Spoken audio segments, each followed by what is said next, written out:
Sahabat-sahabat, mitra-mitra agro dimanapun Anda berada, semangat pagi dan tetap semangat dan tetap menjaga protokol kesehatan, serta semoga teman-teman semua, sahabat-sahabat semua dalam kondisi yang sehat. Baik teman-teman mitra-mitra, kali ini saya akan membawakan edisi khusus tentang penyakit, yaitu penyakit. Tema kali ini adalah pada tanaman karet, di mana tanaman karet ini ada beberapa penyakit yang menjadi penyakit utama, ya. Yang pertama adalah jamur akar, yang kedua adalah bidang sadap, dan yang terakhir nanti akan saya sampaikan tentang gugur daun. Ya. Baik, sebelum saya melanjutkan, barangkali ada beberapa yang belum kenal dengan saya. Saya adalah Adi Nugroho yang membantu dan mengawal produk-produk agro serta hama dan penyakit pada PT Natura Nusantara, ya. Dan nanti akan saya sampaikan tiga penyakit utama ini yang nanti secara berturutan akan saya sampaikan pencegahannya dan membantu untuk mengobati ataupun menjaga tanaman kita. Ya, tentang jamur akar, ya, ada beberapa jamur akar, ya, jamur akar putih atau sering juga disebut dengan jamur akar putih, kemudian jamur akar merah, jamur akar coklat, leher akar, dan akar kerbau, ya. Dua yang teratas ini adalah paling ditakuti, utamanya yang jamur akar putih ini adalah musuh utama petani karet di seluruh Indonesia, ya. Dan ini menjadi salah satu penyebab, ya, tanaman karet itu tumbang ataupun jatuh dan menyebar ke tanaman-tanaman yang sehat dengan cepat, ya. Nah, sekarang kita lihat jamur akar putih. Jamur akar putih, ya, Rhidigoporus lignosus, ya.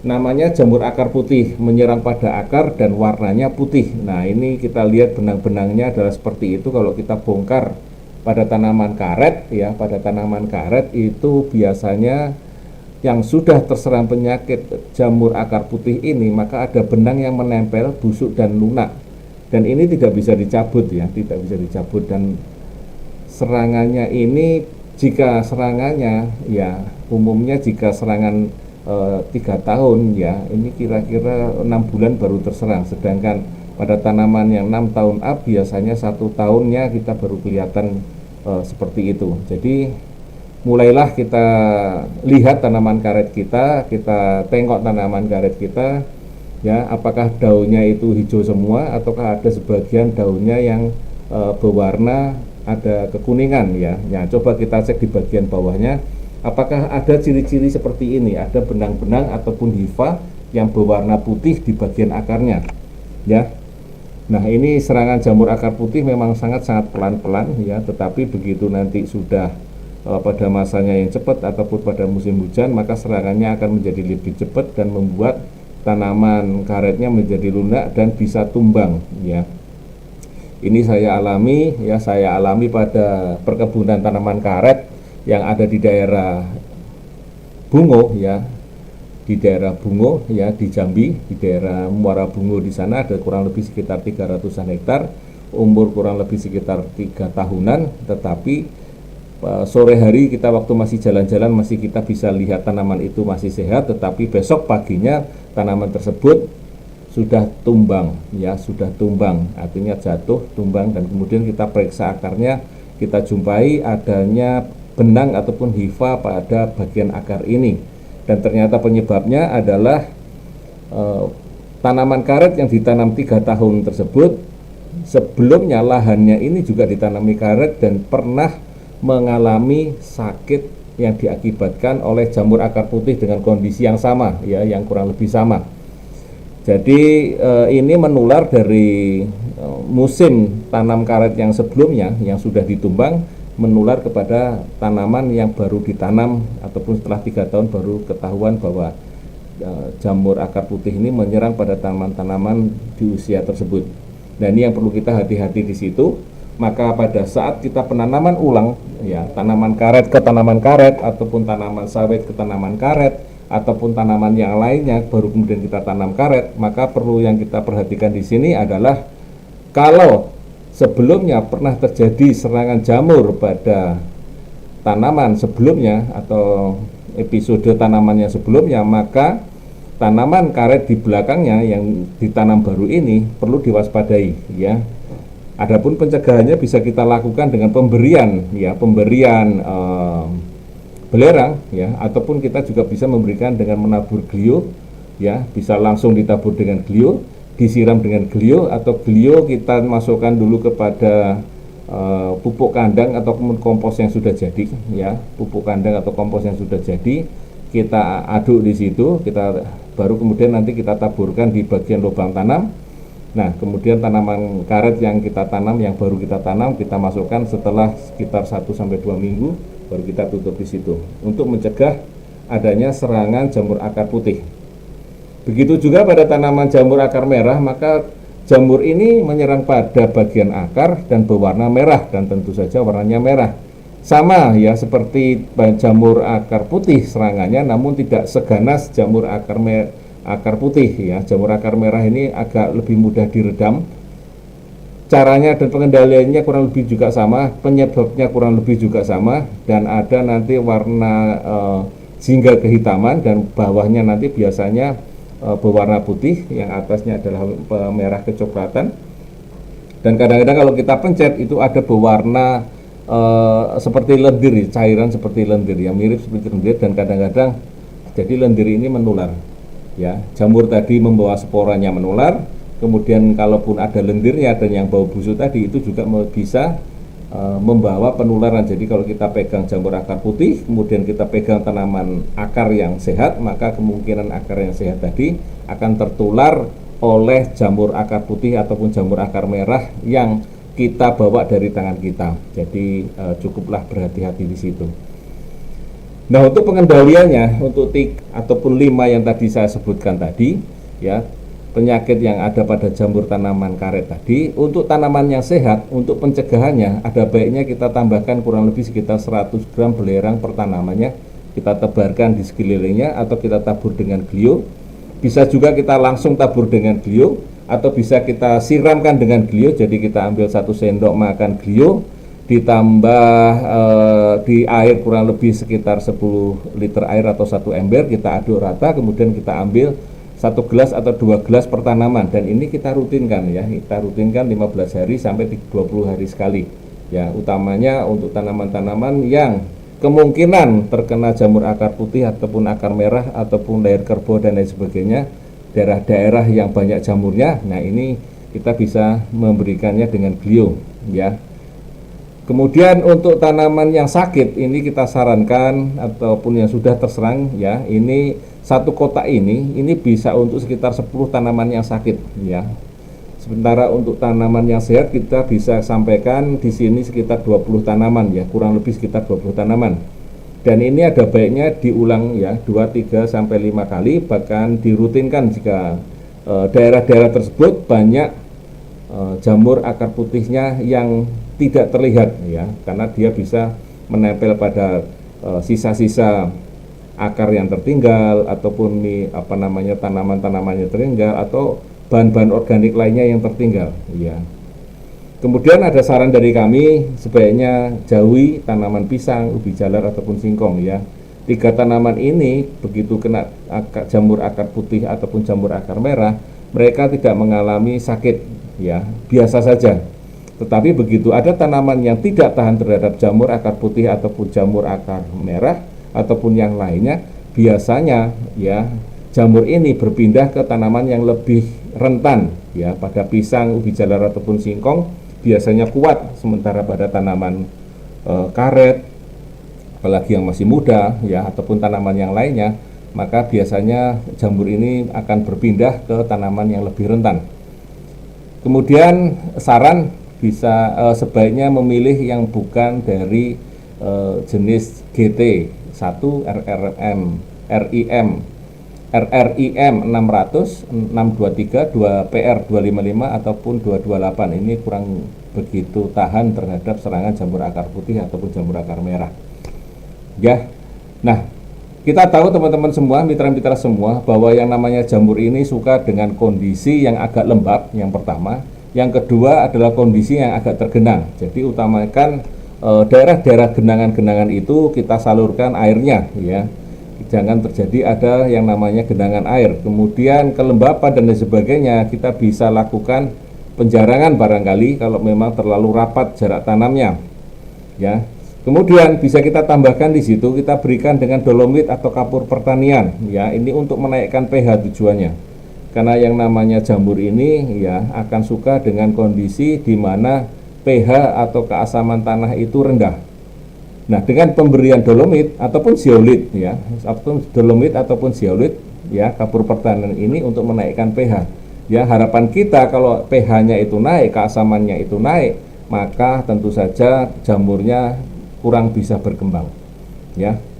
Oleh karena itu, teman-teman semua, sahabat-sahabat semua, sering dan berikanlah secara rutin, ya, taburkan ataupun siramkan, ya, ataupun kocorkan pada tanaman karet kita, agar tanaman karet kita supaya terhindar, ya, tercegah daripada serangan jamur akar putih ataupun akar merah atau jamur yang lainnya.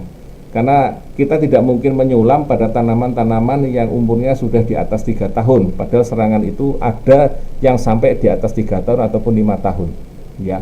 Jadi kalau sudah mati ya sudah, nggak ada tanaman yang disulam lagi, ya.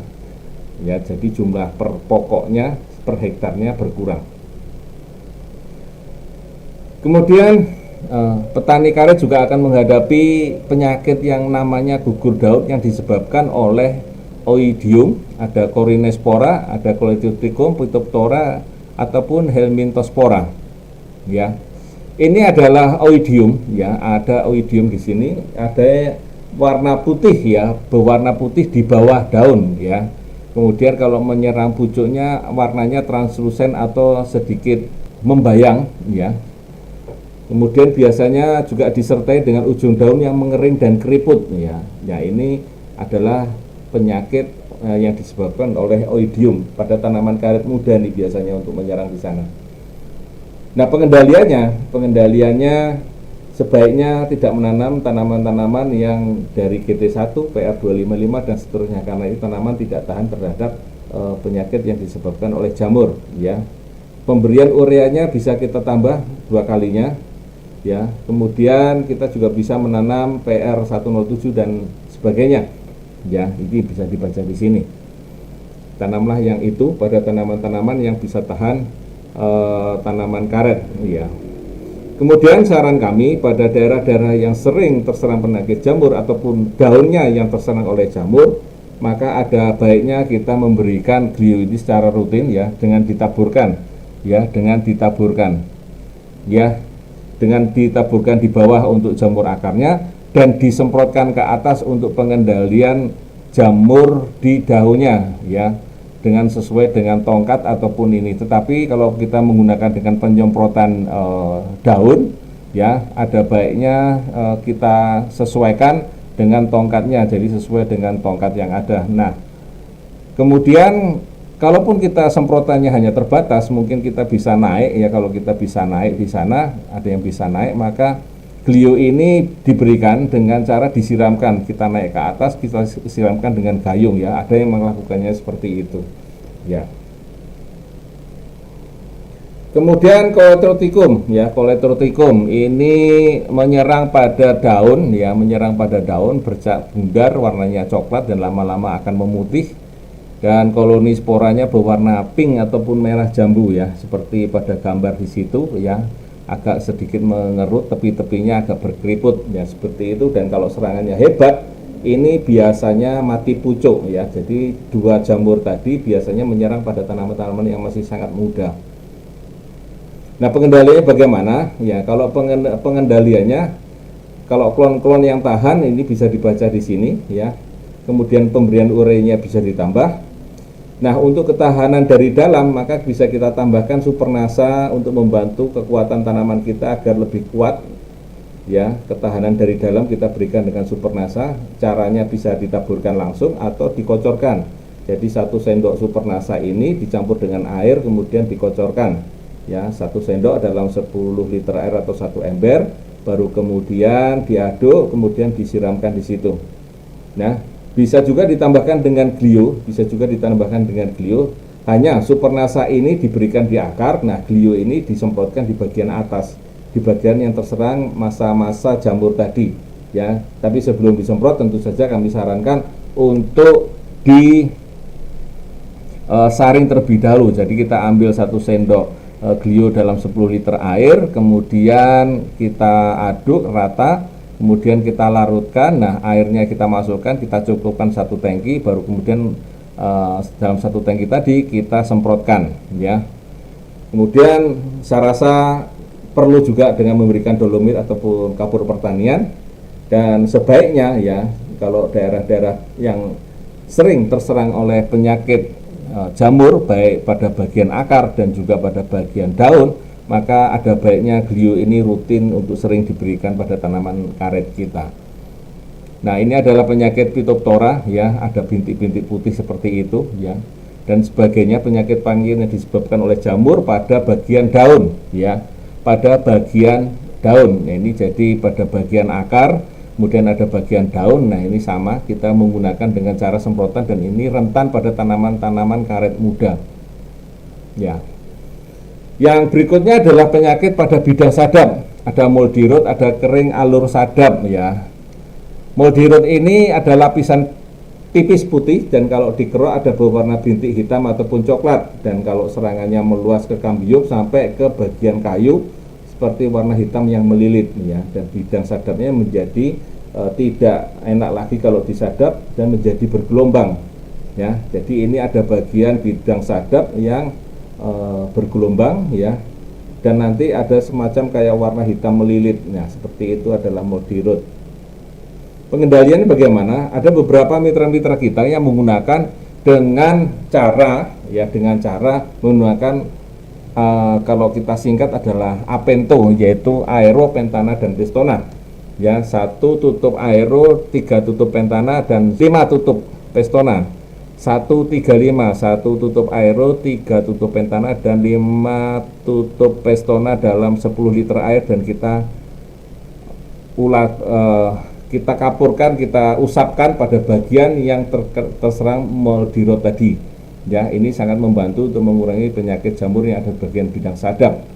Ya. Kemudian kami sarankan jangan terlalu sering disadap ya. Jadi jangan terlalu sering disadap. Ya. Kemudian klon yang kami sarankan adalah seperti GT1 ataupun Alfros 2037. Dan untuk membantu penyembuhan daripada kulit karet, maka saya sarankan seringlah diberikan setidaknya setahun 3 kali, yaitu Supernasa, untuk menambah kekuatan tanaman kita, sekaligus juga membantu kulit ataupun kambium kita cepat sembuh ya. Kulit kambium tanaman karet kita cepat sembuh.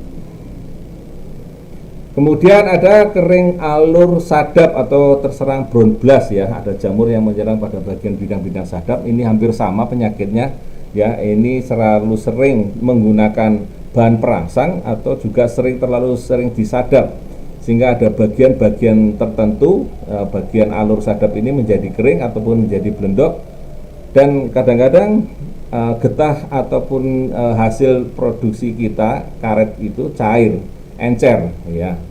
Jadi udah alur sadapnya kering, dan kemudian hasil getahnya juga cair ataupun encer. Nah, pengendaliannya kurang lebih juga sama, kita menggunakan dengan Apento tadi, Aero, Pentana, dan Pestona. Kemudian ketahanan dari dalamnya kita tambahkan Supernasa untuk membantu penyembuhan kulit ya, penyembuhan kulit yang sudah terluka tadi. Jamurnya diatasi oleh Apento tadi, Aero, Pentana, dan Pestona. Kemudian penyembuhan kulitnya dibantu dengan pemberian Supernasanya ya. Ini untuk membantu pembiakan vegetatifnya, perbaikan kambiumnya dengan menggunakan Supernasa. Baik teman-teman, mitra-mitra semua dimanapun Anda berada, demikian tadi cerita tentang penyakit utama pada tanaman karet ya. Nanti kita akan sambung lagi dengan penyakit-penyakit yang lainnya ya. Tetap semangat, tetap menjaga kesehatan dan semangat pagi.